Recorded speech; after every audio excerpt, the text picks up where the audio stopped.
जय हिंद दोस्तों, मैं योगांश सार्थक शर्मा स्वागत करता हूं आप सभी का आपके अपने YouTube चैनल YSS में। ज़्यादा टाइम ना लेते हुए मैं स्टार्ट करता हूं आज का वीडियो। पसंद आए तो लाइक शेयर जरूर कीजिएगा और साइड में जो आपको बेल आइकन का बटन दिख रहा है उसको प्रेस करना बिल्कुल भी ना भूलें। धर्म की हम रक्षा करेंगे तो धर्म हमारी रक्षा करेगा।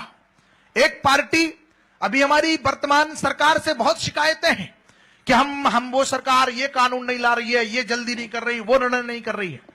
लेकिन जिन लोगों ने धर्म को नष्ट करने के लिए 60 वर्षों तक बहुत सारे काम किए हैं, वो लोग उनको आधार बना करके वापस हम उनको अभयदान नहीं दे दिया जा सकता। उस पार्टी के नेता मुझे विमान में मिले कि आप हमारे खिलाफ कविताएं लिखते हैं, हमारे पक्ष में कविताएं लिखिए।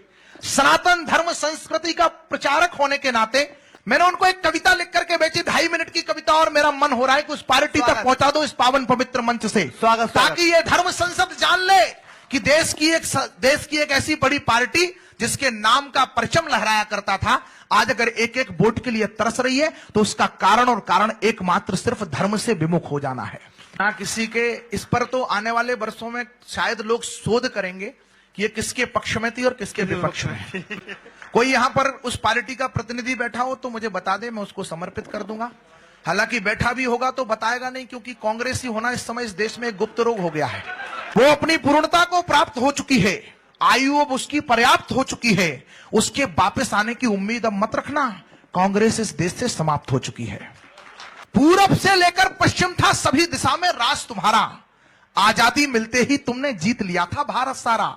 जिसके नेता भारत के पर्याय बताए जाते थे, राजनीति के शिखरों के अध्याय बताए जाते थे, चाहे जिसको बौना करते चाहे जिसको बड़ा किया, एरा गैरा तक जीता था जिसको तुमने खड़ा किया। हर घर में ही वोट तुम्हारे इसी देश में होते थे। सच कहता हूं सबके दादा कांग्रेस में होते थे। लेकिन वो थी कांग्रेस जो सच के संग में रहती थी, देश धर्म की सेवा रक्षा के ही रंग में रहती थी, जिसके नेता सेवा दल में रहकर सेवा करते थे, रूखा सूखा जो भी मिलता राम कलेवा करते थे। देश धर्म से उनका सागर जितना गहरा नाता था, लाल बहादुर से दुनिया में देश का उन्नत माथा था। दुश्मन की छाती पर होता वार दिखाई देता था, इंदिरा जी में दुर्गा का अवतार दिखाई देता था। हर घटना को वोटों की मंडी ना तोला करते थे, नेता सारे सोच समझकर ही मुंह खोला करते थे। उगते अटल बिहारी को भी मान दिया करते थे वो, वक्त पड़े तो देश की खातिर जान दिया करते थे वो। वाह!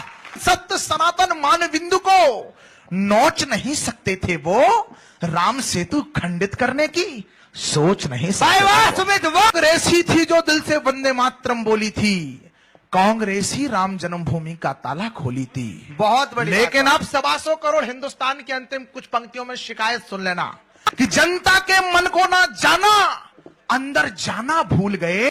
सिर्फ नमाजी बने रहे तुम, मंदिर जाना भूल गए। वाह! घोटालों घपलों वाला किरदार दिखाया इसीलिए, तुष्टीकरण को सत्ता का औजार बनाया इसीलिए, गौचर भूमि खैरातों में बंटवाई थी इसीलिए, और गौ भक्तों पर गोली तुमने चलवाई थी इसीलिए।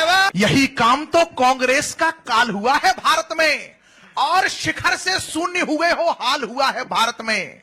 कांग्रेस को वंशवाद का अंश बनाकर रख डाला, भारत जैसे लोकतंत्र पर दंश बनाकर रख डाला। संसद को भी नींद का बिछौना बना सकता है। वाह! वो संसद को भी नींद का बिछौना बना सकता है, उसे मैदान भी दे दो वो कोना बना सकता है। और हमारे देश में एक ऐसा भी अजूबा है जिसे आप आलू दे दो, ये जो बाहें ऊपर करके किसके ऊपर बरस रहे हो, खुद का ही मूल्यांकन कर लो, क्यों वोटों को तरस रहे हो। 4 साल बीत गए हैं, 1 साल शेष है। हमने बहुत विकास देख लिया, आगे देख लेंगे। देश वो देखना चाहता है जिसके लिए आपको चुना था। अगर वर्तमान में भाजपा भी ये गलती दोहराएगी तो इतिहासों के शिलालेख में कांग्रेस हो जाएगी। करता हूं दोस्तों, आपको आज की वीडियो पसंद आई होगी। वीडियो अगर पसंद आए तो लाइक शेयर जरूर करें। Thank you so much.